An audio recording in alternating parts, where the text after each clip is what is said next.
Si te apasiona entender cómo funciona tu cuerpo y la ciencia detrás de una vida más saludable, suscríbete ahora.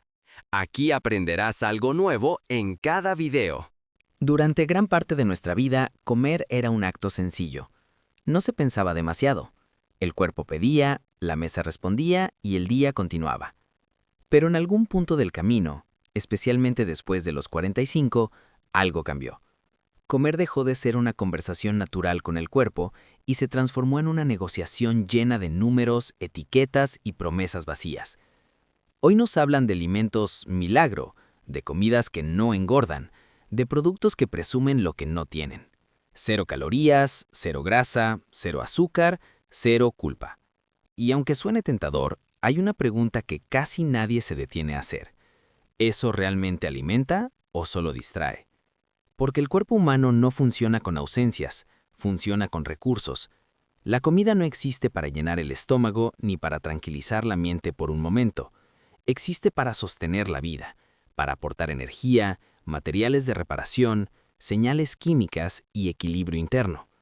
Cuando olvidamos eso, empezamos a tomar decisiones que parecen inteligentes en el papel, pero confunden profundamente al organismo. Imagina por un momento que tu cuerpo es como una casa que ha sido habitada durante décadas. No basta con que esté limpia por fuera. Necesita cimientos fuertes, tuberías funcionando, electricidad estable. Comer solo pensando en calorías es como pintar las paredes sin revisar si hay grietas estructurales. Aquí es donde surge el error más común: creer que una comida es buena únicamente porque no tiene algo, como si la ausencia fuera sinónimo de virtud. Pero en la naturaleza nada funciona así. El valor de algo siempre está en lo que aporta, no en lo que elimina. El cuerpo no se despierta cada mañana preguntando cuántas calorías va a recibir. Pregunta si habrá suficiente energía para pensar con claridad, si habrá materiales para reparar tejidos, si habrá señales que regulen el hambre, la saciedad y el metabolismo. Y cuando no recibe respuestas claras, empieza a desajustarse. Por eso, antes de hablar de alimentos con pocas calorías, hay que entender algo más profundo. Comer no es un castigo que hay que minimizar, es una necesidad que hay que comprender. A esta edad de la vida, el cuerpo ya no tolera bien los atajos. Lo que antes parecía funcionar, comer menos, engañar el hambre, reemplazar comidas reales por soluciones rápidas, empieza a pasar factura. Fatiga persistente, inflamación, digestiones lentas, cambios en el peso que ya no obedecen a la lógica antigua. No es falta de fuerza de voluntad, es falta de coherencia biológica. Durante miles de generaciones, los seres humanos comieron sin contar calorías, sin etiquetas llamativas y sin productos diseñados en laboratorios para engañar al paladar. Nuestro cuerpo aún responde a ese diseño antiguo. No ha tenido tiempo de adaptarse a esta nueva forma de comer basada en números y restricciones artificiales.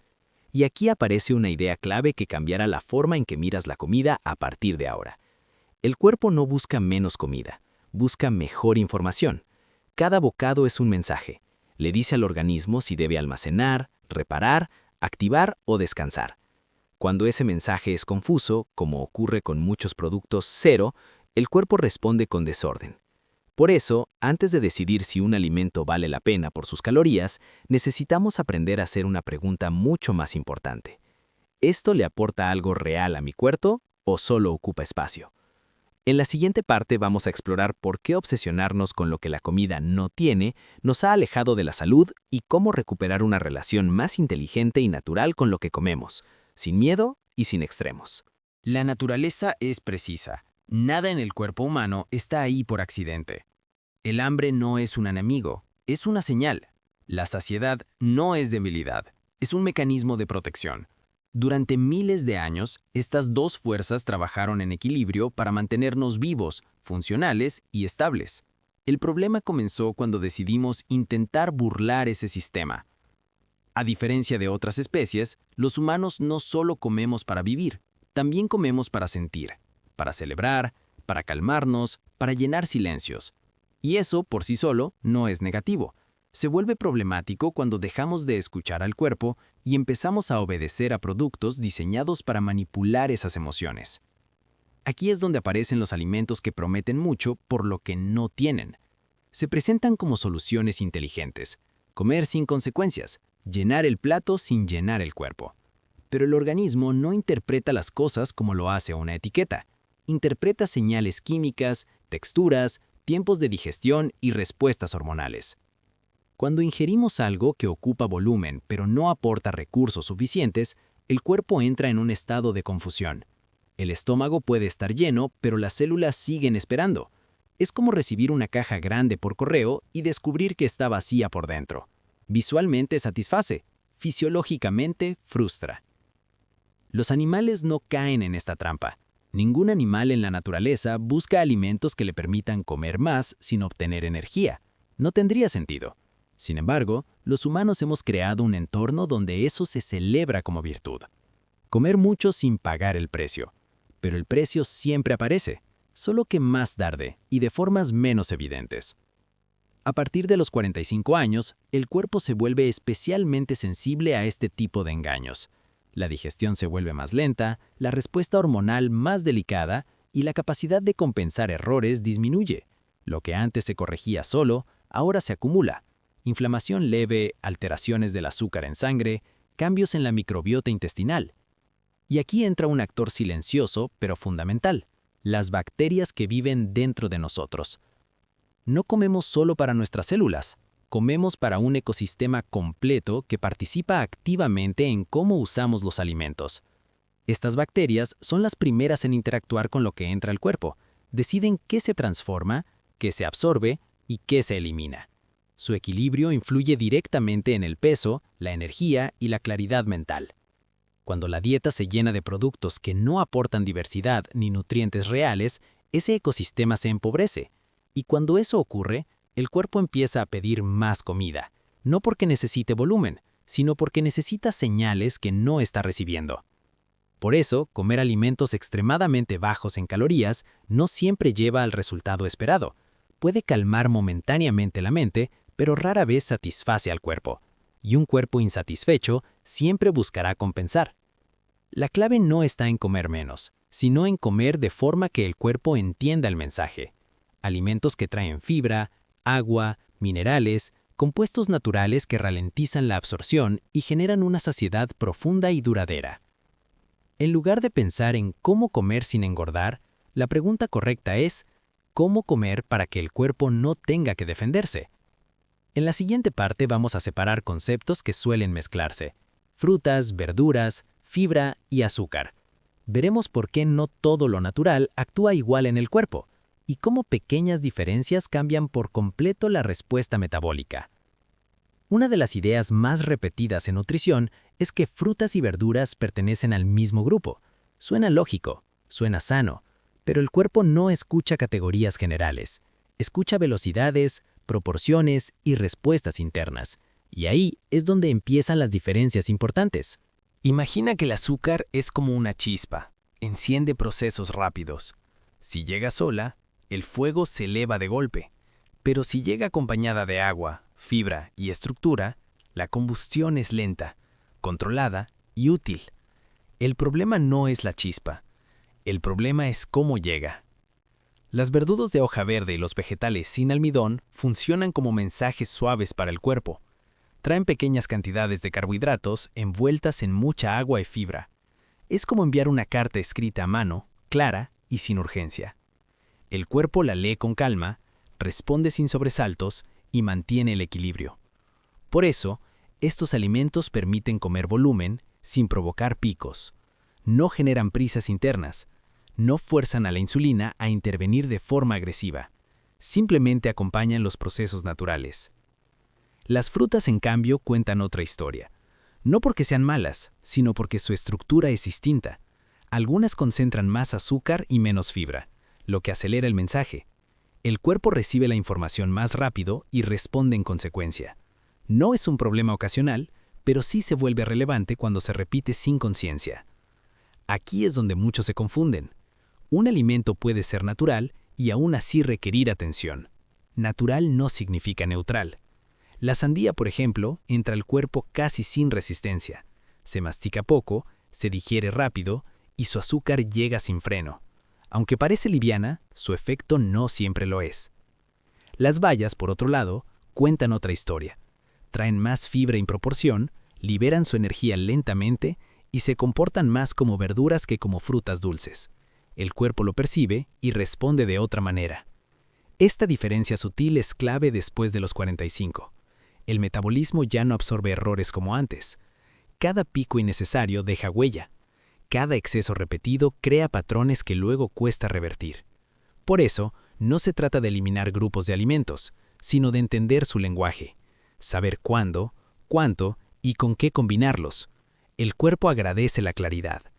Y aquí aparece un concepto interesante que suele malinterpretarse: la idea de alimentos que no suman calorías. Algunos dicen que cuestan más energía digerirlos de la que aportan. Puede haber algo de verdad en ello, pero enfocarse en eso vuelve a caer en la trampa original: medir la comida por lo que resta, no por lo que aporta. La verdadera ventaja de estos alimentos no está en que no engorden, sino que no alteran, no generan caos, no obligan al cuerpo a defenderse. Cuando construyes tu alimentación sobre alimentos que no provocan sobresaltos, el sistema se regula solo. El hambre se vuelve clara, la saciedad llega a tiempo, el peso deja de ser una batalla constante. En la siguiente parte vamos a hablar del equilibrio real: cómo combinar alimentos densos y alimentos ligeros sin caer en extremos, y dónde encajan esos productos que prometen 0 calorías dentro de una estrategia sensata. El cuerpo humano no está diseñado para sobrevivir con extremos, ni con exceso constante, ni con carencia permanente. La verdadera estabilidad aparece cuando existe una combinación inteligente entre alimentos que nutren profundamente y alimentos que acompañan, regulan y equilibran. Los alimentos densos, aquellos que aportan proteínas y grasas naturales, cumplen una función fundamental: construyen, reparan y sostienen. Son los ladrillos y las vigas del cuerpo. Generan saciedad prolongada, estabilizan el apetito y le dicen al organismo que puede relajarse por un tiempo. Los alimentos de baja densidad, en cambio, cumplen otro rol igual de importante. No construyen estructuras, pero crean el entorno adecuado. Aportan volumen, fibra, micronutrientes y señales que ordenan el tránsito digestivo. Son como el espacio entre los muebles. No se ve, pero sin él todo se siente apretado e incómodo. El problema aparece cuando intentamos vivir solo de uno u otro. Comer únicamente alimentos densos satura. Comer solo alimentos ligeros deja al cuerpo esperando. El equilibrio real no es una fórmula fija, es una relación que se ajusta con la experiencia. Aquí es donde entran los alimentos que prácticamente no aportan energía, como ciertos tipos de fibra. No son villanos ni salvadores, son herramientas. Funcionan cuando se usan con criterio y fallan cuando se convierten en protagonistas. Algunos productos, como los fideos hechos a base de raíces ricas en fibra, no están ahí para nutrir células, sino para alimentar bacterias.